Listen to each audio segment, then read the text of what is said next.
Bismillah. Assalamu alaikum wa rahmatullahi wa barakatuh. Obboleeyyan keenya oduu gaddaa yookaan immoo oduu gammachiisaa lamaan irraa tokkoof gammachiisaadha tokkoof gaddisiisaadha. Innis Israa'el dhihoon tana maal keessa jirti laata? Israa'el dhihoon tana maal keessa jirti? Ibiddi irraa boba'aa jira. Ibiddi irraa isaan irratti boba'aa jiru kun isaantu bobeessaa ture. Ummata Filisxeen irratti bobeessaa turanii arra Rabbiin isaan irratti bobeesse. Haa ta'u malee isaan hanga wanaatti balaan kun harka Rabbiitii dhufte jechuutti hin jiran. Hanga wanaatti nama 8 shakkanii jiran. Isaan kanatu hirmaannaa ibiddaa kana keessaa qabaa ibidda kana ganaa to'annoo jala galchina jedhaa jiran jechuudha. Kanaaf akkuma kaleessa Ameerikaa irratti qabate har'a Israa'eliinis dhaqqabee jira. Mata jabeessota Israa'el irratti boba'aa jira. Karaalee adda addaallee cufaa jira. Hatta kunoo muummichi ministeera Israa'el ni dhageenya ni agarra. Muummichi ministeera Israa'el Netanyahuun ka jedhamu kana gargaarsa gaafataa jira. Biyyi biraamaa nutti birmadhaan nu gargaara jedhaa jira jechuudha. Kanaaf yoo gargaarsi Rabbii hin jiraanne gargaarsi namaa maal ta'uu danda'a? Isa duraaniitiif hangam takka ta'uu danda'an? Hangam takka ofirraa dhaamsuu danda'an? Rabbal Aalamiinaan hanga isaan zulmii hojjetanii ittuma dhiisee وإذا أخذ وقوق بمو قبار ربي جباد إن أخذه عليم شديد. قبار ربي جباد لالسا يكونوا أما هنكا ونات تكونوتي أمة بقاسا كإساني را بقسا qabeenyi isaanii badaa manni isaanii gubachaa akkasitti deemaa jira jechuudha. Jabaattuuwwanni isaan beekan yeroo balaan hammaate dafaa nu dhaqqaba.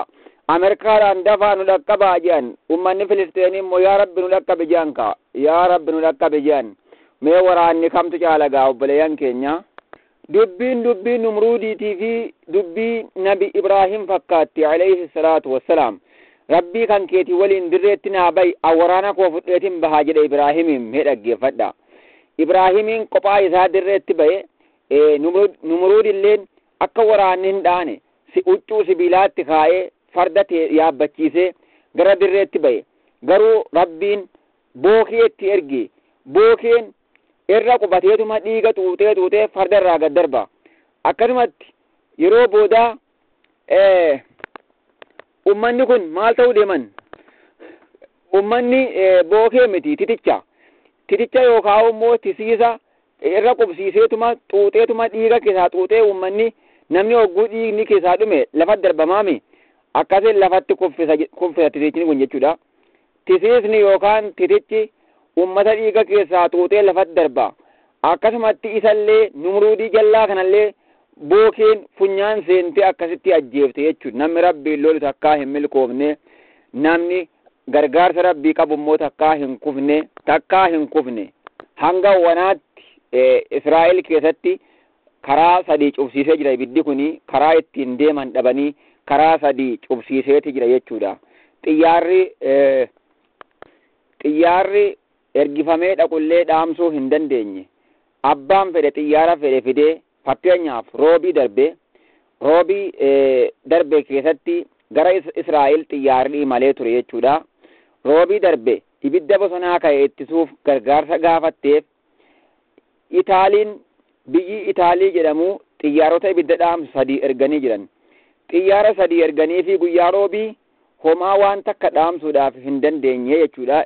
Wanni Rabbi irraa dhufe waan Rabbi irraa dhufe tokko namni dhaamsuu hin danda'u jechuudha.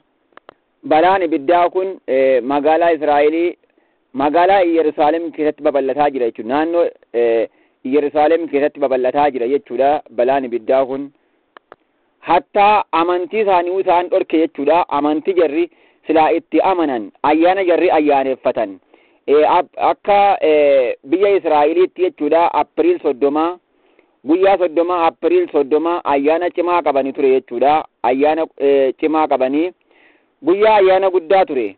Ayyaana bilisummaa fi yaadannoo goototaa jedhamee kabajamu jechuudha. Ayyaanni Apiriil 30 ni ture jechuudha. ayyaanichi kunis kasaaree ture akka isaan yaadanirraa kasaaree ture. Kanaaf silaa ayyaanni guyyaa 30 ture sun fashalaa'eera afeera jechuudha. Kun karoorri namaa hin ta'u hattaa amantii isaanii ayyaana isaanii geggeeffatuudhaafu inumaa'u balaan ibiddaa kun isaan yaachisee ayyaanni sun hafeeti jira jechuudha. Egaa obboleeyyan keenya haga ammaatti lafa hektaara 5,000 ol qabatee jira jechuudha. Ibiddi kun gubee jira, waan irra jirullee barbadeessee jira jechuudha. Hektaara 5,000 ol. Kuni ergaa rabbiiti jechuudha. Jundii rabbiiti, waraana rabbiiti. Waraanni rabbii waan fedhe ta'uu danda'a. Ibiddas ta'uu danda'a, bookees ta'uu danda'a, titichas ta'uu danda'a, fedhu maleekaas ta'uu danda'a. Waan namni tuffatu, waan laafaa kana jechuudha. Ibidduma nuti amma qoraan yookaan shidaa walitti qabsiifnee, walitti fiffinnee, akkasitti shidaa walitti finnee ibidda sossobaa itti fayyadamu kana gaafa rabbiin nutti kaasee namni qabsiisuun barbaadu ofumaaf qabata jechuudha. Ofumaaf rabbiin qabsiisa. Kanaaf kun jundii rabbiiti. Kaleessa Filisteeniin miidhaa turan, ajjeesaa turan, gabroonfataa turan. Arra rabbiin kunoo gara isaanii deebisee ni turra malee ni urra jette boombiin jedhan. Israa'eliin kunooti arra kasaaraa guddaa balaa guddaa keessa jiran jechuudha. Namni qalbii qabu ni amana, namni qalbii qabu ni fudhata jechuudha. Ibiddi kunilleen alaamaa qiyaamaa ta'uu hin oolu nama sodaachisa. Ibiddi zamana qiyaamaan dhufee jedhan ergaan rabbi alayhi salaatu wassalaam ibiddatu ba'aa jedhan. Ibiddi tokko min qaari adni laga jechuudha adani irraa ba'a. Tokkommoo gara bahaa kanaahi bahaa gara bahaatii karaa shaamitti biyya oofaatuma bakka isaan bulan wajjin bulti ibiddi kun. Bakka jarri irriba waaree godhetti wajjin irriba waaree gooti. Bakka jarri gachiisetti wajjin ciifti. Kan duukaa deemuu didee ibiddi ni nyaatti. Kan deemuu didee akkasitti lafatti afee ciise ibiddi ni nyaatti. Subhaanallah. Saniif alaamaa qiyaamaa ta'us nama sodaachisaa. Waa hundaafuu kan nu sodaachisuu kan nu gammachiisu rabbi haa godhu. Ibidda kan ammoo nama qaalii rabbii dide, nama zaalima ta'e hundarratti rabbi nuuf haa qabsiisu. Egaa obboleeyyan keenya chaanala kana subscribe nuuf godhaa. Video kana ammoo like, comment nuuf godhaa isiniin jenna. Assalaamu alaykum wa rahmatullahi wa barakaatuh.